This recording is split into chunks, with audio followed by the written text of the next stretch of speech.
Welcome to Transformative Principal, where you learn how to be a leader and not just a manager of a to-do list. I am your host, Jethro Jones. You can find me on Twitter at Jethro Jones. Your to-do list is a hungry monster that is never satisfied. For the last year and a half, I've helped principals get awards, get promoted, and find the time to do the work that really matters. I recently opened a new mastermind slot. Schedule a call with me and let's overcome the stressed and isolated principal position together. Go to the show notes for this episode at transformativeprincipal.org and click Schedule a Call with Jethro. Thank you to our sponsor, Can Do You. Can Do You helps busy principals create the school culture they've always dreamed of through motivational speeches, engaging videos, and leadership camps that are packaged together for schools that want to see real change.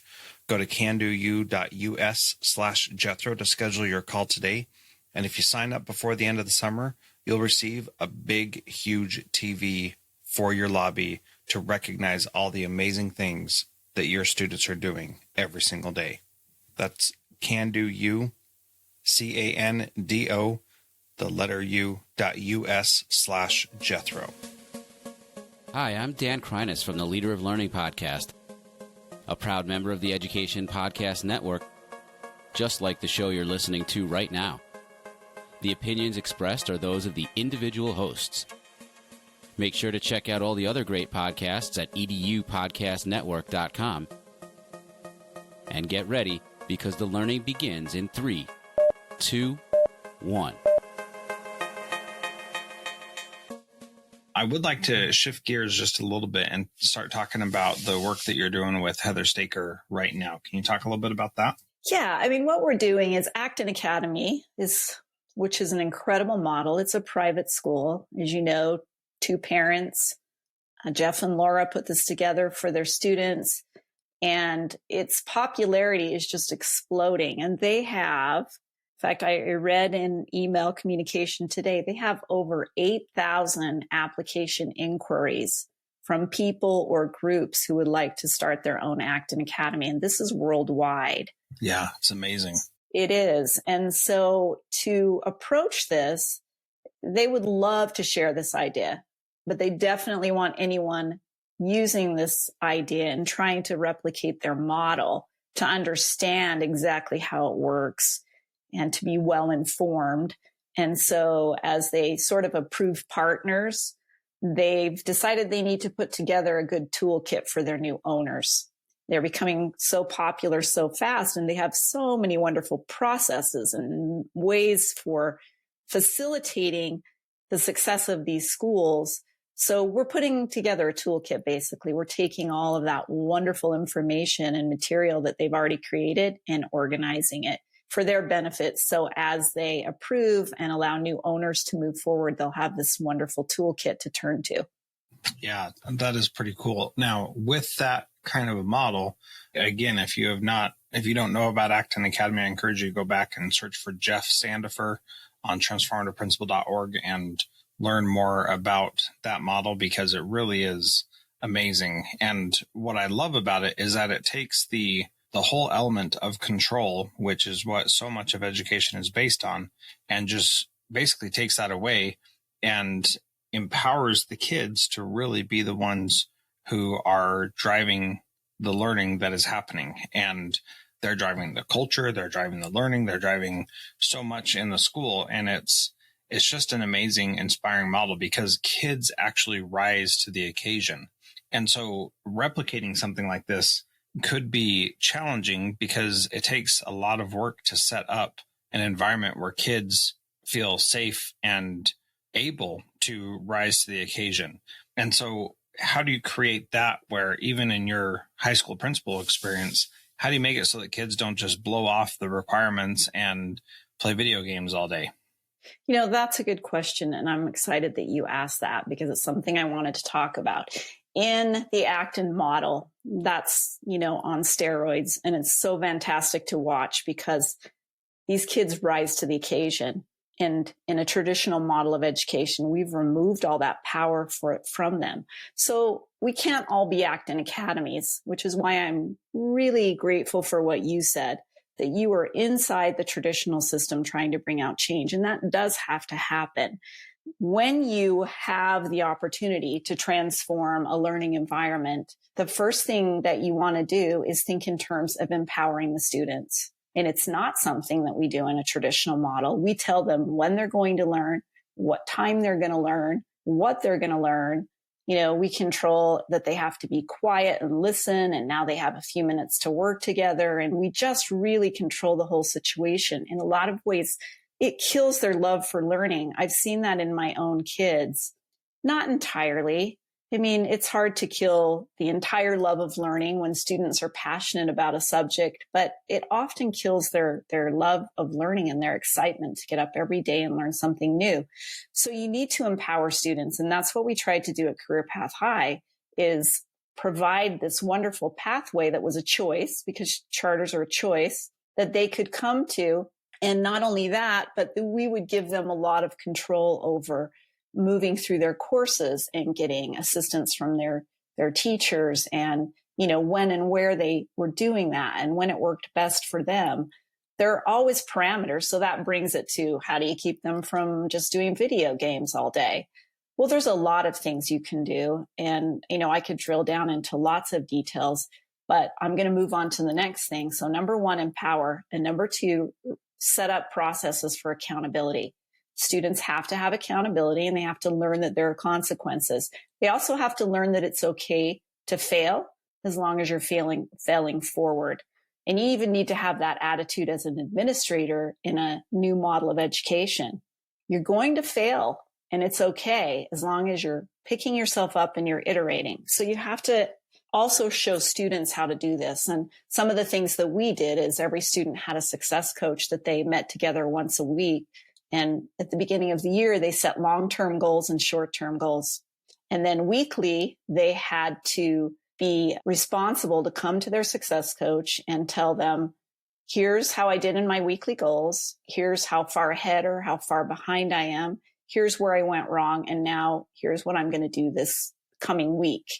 And so each week was, a reset to evaluate how you're doing. Why are you falling short? Where are you getting tripped up here? What's working? And of course, there are consequences to your actions as well. So you might lose privileges. Our students who got off pace could no longer be in their college program. So those programs, those are also like blended learning. The student moves at their own pace and they're competency based. And so you actually can stop and start. So for our high school kids, when they got off pace, they were out of their program until they got back on pace. If they got off pace to a certain level, then they had required time to be coming in and working with their teachers. So it was no longer the freedom I can work when and where I want, but rather, no, you've got specific times that you're scheduled to be in here so that we can get you caught up. So accountability is really, really important. But at the same time, accountability, they have power over, right? You are in charge of your own destiny, and we're going to give you parameters. So that would be the third thing that I would bring up is empower, accountability, and then support. You have to have really good support systems in place for these kids. They're learning. They've never approached learning this way. And so I referenced the success coach. That's one of the supports they have. But we had a lot of processes in place to also help them to stay on pace, to set their goals, to have direction. And we were very involved, very much three legs of the stool: students, parents, and school. And school being administrator and teachers. We were all working together with a lot of transparency, a lot of communication. I mean, a tremendous amount of communication. Sometimes we'd have new parents and they would be like, oh my goodness, stop communicating with us. I'm getting phone calls from the teacher, the counselors contacted us, the principal. And we say to them, we never apologize for bothering you with communication. That's how we operate here. So the three legs of the stool, the support system. And then finally, you need to give kids something to be excited about in their pathway. It kind of comes back to that control thing and empowerment. For our high school, we were a college pathway, an applied technology college pathway where they had 30 different programs to choose from. And in our model, it was an expectation that you would choose one of those pathways and that you would have your certification by the time you graduated. So you could be, a certified diesel mechanic, be certified in one of the many IT programs, welding, plumbing, you name it, all of those opportunities there. And I will tell you, Jethro, that we had a tremendous amount of at-risk kids come to us. And by at-risk, I mean academically at risk, coming to us as juniors and seniors, way off track on credits for graduation. And so we were having to get them back on track. But the incentive of being in these college programs often is what got them to focus and get back on track. And then once they were in the program, they didn't want to have the consequence of being pulled out. And you saw this light come back on. They were so excited. They now saw a purpose for learning.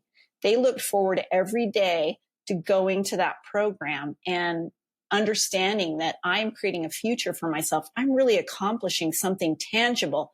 Now school makes sense. Okay, now I'm going to focus on my high school classes as well, because I love my program and I want to be successful in my program. So, kind of those four things there are really game changers for students. Yeah, Robyn, that is so awesome that you're saying that. Number one, empower students. Number two is set up processes for accountability. Number three, have support in place. And number four, give them something to be excited about in their pathway. And so I think I could probably spend, an hour talking about each one of those things, but I know we don't have that kind of time. But I love that first you're talking about empowering kids. And then second, you're providing accountability. But accountability, like a success coach and setting goals, that right there is a huge piece of accountability that if they develop a good relationship with that success coach, then that for most kids, I imagine, is all the accountability that they need. Am I not accurate in that? Yeah, it really worked well. Because even though the success coach technically knew everything about them, they knew exactly where they were and how they were doing. It was a forced reflection process so that the student actually has to come to them every week, reset their goals, be accountable for what they accomplished, and talk together with their success coach on, what are my strengths? What are my shortcomings? What could I do to be better? I want to be here at this point in time. Will you help me set up a way to get there? And that success coach also had constant communication with their parents. Just having that in place is a game changer. You're absolutely right. It's part of that then support system. And we also created learner profiles so that we were really cued in to what was going on with our kids. Yeah. And the reason that I'm excited about the accountability from a success coach is that I do these masterminds with other principals all over the country. And if you're interested in that, go to transformativeprincipal.org/mastermind and you can learn more about that. But that is essentially the piece that we have in that group, is that we set goals every single week about the kinds of things that we want to accomplish. And the growth, Robyn, that I have seen from these principals who are part of that with me is just incredible. So I say that doing the podcast for me is like learning in dog years. And I believe that that's what these principals are going through as well in the mastermind, because they're having that accountability. And so nobody wants to come to the next meeting and say, I didn't accomplish my goal. And honestly, that is a huge push. People still don't accomplish their goals sometimes, and that's all right. We can survive that and live with that. But what's really amazing is how powerful it is when they do, and the kinds of things that they can make happen because of that. So, for example, one teacher at the beginning of the year said that she was going to set a goal to post on their school Facebook page a certain number of times in the next week. And that was something that we had talked about over the summer, and she had this plan to do it. And I connected her with Missy Emler, who does a lot of social media stuff in education. And she did that. And then at the end of the year, she had an award from her district for being a stellar communicator.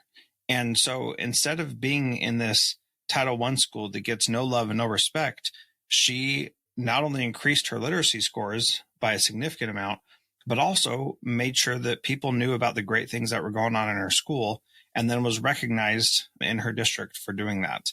And there's so many of these kind of stories where just having that accountability is so vital. Absolutely. And even it's just awesome. So I like the recognition as well that you just brought up, that she was recognized. It wasn't part of your process per se, but that she got that recognition. And that's something that you need to make as part of the accountability as well. We did this. We had several programs where we were recognizing the students in various ways for their successes, and not in always the typical way, right? You don't always have to be the straight A student to get recognized. Effort and other things also you need to recognize and celebrate the wins and the successes. So I love that you've got that same example of your educators doing the same type of thing that I'm talking about doing with the students. Yeah. And if we start giving that opportunity to the students, how much more wonderful is school going to be for them? That's just going to be incredible. I know it's just about time to wrap up, but the last question that I have is, what is one thing that a principal can do this week to be a transformative leader like you? Collaborate with your team, whether you start an ongoing process or you just do it one time and see how it goes. Expand your level of collaboration. At Career Path High, we were all about collaboration. First, we did it twice a week as a team. On Mondays, as success coaches, we put our heads together on all of our students. And on Fridays, our so-called faculty meeting was really just a tremendous amount of collaboration, whether we were trying to hone skills or learn new tools or talk about how we needed to iterate processes. But bring your team to the table with collaboration and respect in the same way that you want students to learn how to collaborate and respect each other. But this changing the culture of moving away from top-down dictating on how things are going to happen, but coming together as a collaborative team, which is how so many of our companies and industry work today, is we problem solve together. Respect your teachers and your counselor and even, the office person, because they know so much about the student. Bring that team together to collaborate on those students and to talk about what's working and what's not working. Yeah. And honestly, Robyn, a real challenge to that is finding the time to do it. And I would just encourage those who are listening to say, I'm going to make the time and I'm going to move other things away so that we can have the time to do that, because that is so important. Robyn, how do people connect with you, learn more about you and what you're doing and work with you? Where do they need to go? Well, you can go to my LinkedIn profile, Robyn Bagley, anytime. You can see what I've done there and you can connect and talk to me there. You could also email me at robynbagleyut@gmail.com. Happy to communicate with you that way. Awesome. And you can get links to that at the show notes at transformativeprincipal.org. Robyn, thank you so much for being part of Transformative Principal. It's been a pleasure, Jethro. Thank you for having me.